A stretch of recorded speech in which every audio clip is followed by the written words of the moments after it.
آج ہم جنت کی 8 دروازوں کی باری میں بات کریں گے۔ پہلا دروازہ باب صلاح ہے۔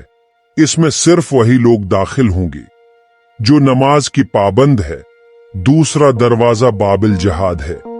اس میں وہی لوگ داخل ہوں گے جو جہاد میں حصہ لیتی ہیں اور راہ خدا میں جہاد کرتے ہیں اپنی مال سے اور اپنی جان سے۔ تیسرا دروازہ باب الصدقہ ہے۔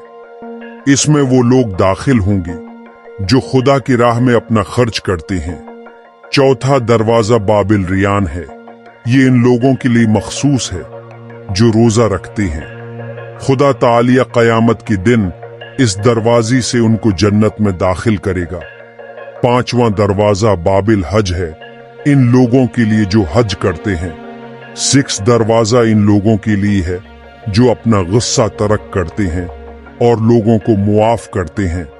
ساتواں دروازہ باب الایمان ہے۔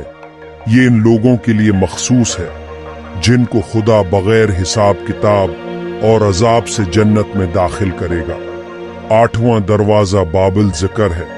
ان لوگوں کے لیے مخصوص ہے جو خدا کا ذکر بڑی کثرت سے کرتے ہیں۔ خدا تعالی ہمیں بھی نیک کام کرنے کی ہدایت دی۔